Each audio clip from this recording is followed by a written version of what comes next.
We first met, and Sarah doesn't remember this, but we first met at a Tragically Hip concert. Friends of ours, James and Julie, who are married now, but weren't at the time, were dating. And my buddy James said, oh, you got to meet this girl, and I'm going to bring her to this concert if you want to come. So of course I said I would be there. And we went, and I sat on the outside, then Sarah, then Julie, then James on the other outside. So I had nobody else to talk to but Sarah. And our conversations all ended with yes, no, whatever, and her looking away. So she really wasn't too interested, and I've since found out that she didn't even remember. She remembers being at the concert, but doesn't remember who she was with. Yeah, but come on, I was there with my girlfriend. I didn't want to be introduced to somebody. I thought we were going to a concert to have a good time, not to be set up on a blind date. I don't remember that. Well, that was how I knew it. But then, how many years later? 3 or 4 years later? Yeah.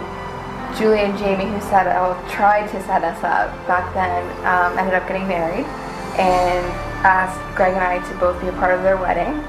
So through the planning of their wedding, I realized that Greg was a really good guy and I couldn't let him slip away, so I snagged him. And here we are today. That's pretty much how it happened.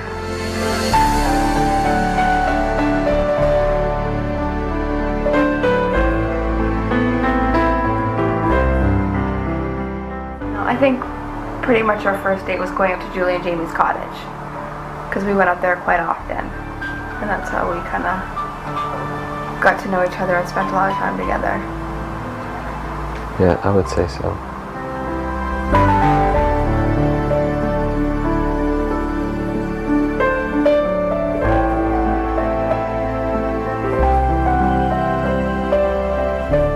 Special times. I'll never forget our first dance together. What's the name of the boat? The River Princess? No, the Starlight Princess. The Starlight Princess in Florida. And we danced to a rendition by the house band of Elvis Presley's Fools Rush In. It was quite good. Yeah, there was nothing but old people surrounding us, and Greg and I are standing there dancing in the middle of the dance floor, everybody looking at us. Two men, a synthesizer, and a drum machine. It was beautiful. Yes, it was very romantic. What else? I think the first time that we went to Florida, my best memory was Greg had always gone to Florida with his family, whereas my family vacationed a lot in Myrtle Beach. So when we first arrived in Florida, Greg was so excited to show me everywhere he went when he was a little kid. Oh, you know, this is where we'd go for dinner, and this is where we'd do this, and this is where Stefan and I would pick up girls, and all that kind of fun stuff. But it was just neat to be in his kind of comfort zone and showing me everything that was to be shown. So that was nice for me. And when we went and took the Sea-Doos out, that was a lot of fun. The first time we took the Sea-Doos out into the bay and went chasing down the boats. What else did we do that weekend? That time we were there. We saw the dolphins, and that was about it. Had some nice dinners. Yep. And now we both love it there, not just me. Yep. That'll be our vacation spot for our children. Yeah. What else do you remember? Going to the SARS concert. Yeah. And Greg got so mad at me because we got tickets for the SARS concert, and the day of the SARS concert it was so hot. Was it June or July that the concert was? But it was so hot outside and I was so sick, and I was ready to bail at the last minute, but then I knew that I couldn't upset Greg and not go to the concert, so I stuck it out, and I was trying to be a trooper, but being there with everybody there, and it was so hot and I was so sick, I just wanted to go home. So I said to Greg, you know, I can't take it anymore, we have to go right before AC/DC came on. And he was so mad at me. but I was so sick, and he just took me home, and he was being a good sport about it. But all the way home, in the radio, all we heard was AC/DC and the Rolling Stones, and how we were missing the best concert ever. Are you still mad at me? A little bit.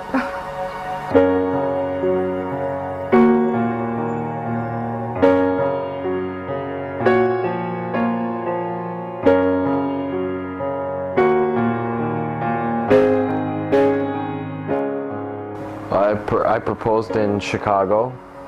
Sarah had surprised me with a trip for my birthday, and I had, being the sharp cookie that I am, figured out where we were going. And after talking with my dad and mom, they convinced me that this would be the perfect opportunity to surprise Sarah. We had just bought our house, and Sarah was living there, and we knew where we were headed, but they thought this would be the perfect opportunity to surprise her and catch her while she was surprising me, so to speak. And we did. We got into Chicago, and my plan was that I would wait until we were right out front of Wrigley Field, in front of the red sign, and I had it all planned out, but we got to the hotel, the Fairmont Chicago, and the view that we had from our room was so breathtaking that I just got excited, and I couldn't wait, and had to do it right there and then, in front of the window overlooking the Lake Erie, Lake Michigan. And the Navy Pier. And the Navy Pier with the Ferris wheel in the background, and I asked her to marry me right then and there. And I covered my face, and I started crying, and I couldn't believe it. I was so surprised, because he totally surprised me. But I just kept saying, "Oh my God, oh my God." And then Greg says, "Are you gonna look at the ring?" So when I saw the ring, it was absolutely amazing. I was so happy. And then he said, "You never answered the question." So he proposed again, and I said, "Of course, yes." And here we are. A year and a half later, we're getting married.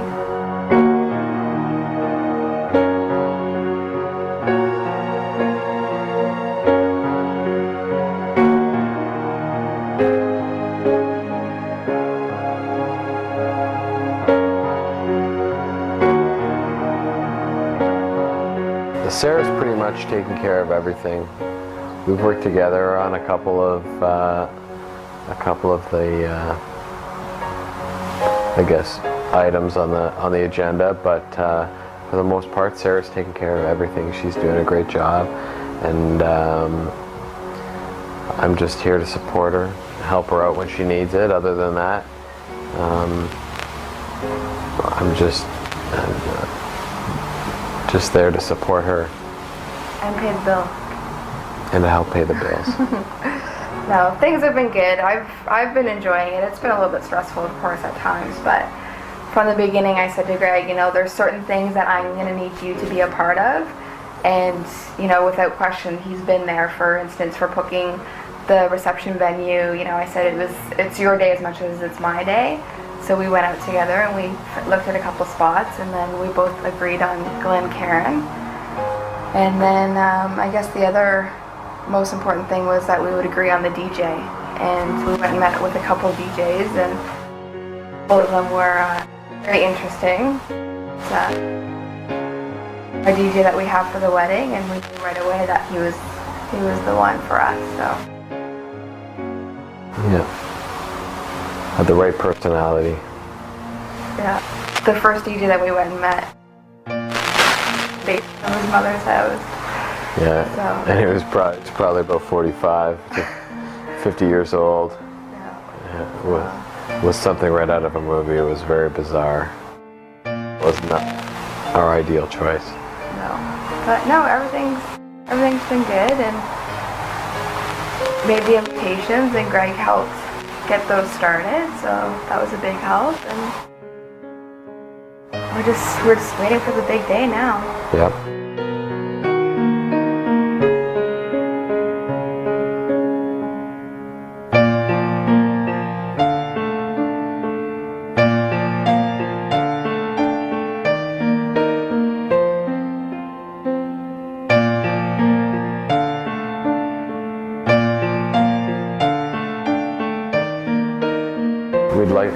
to take this opportunity on behalf of Sarah and myself to thank everybody for coming, and I hope everybody has a great time, and know that we wanted you all to be a part of our special day for various reasons, but we're glad that everybody could come together on our day, and for those that couldn't make it, we're sorry that you couldn't be there, and hopefully you're going to miss the best party ever.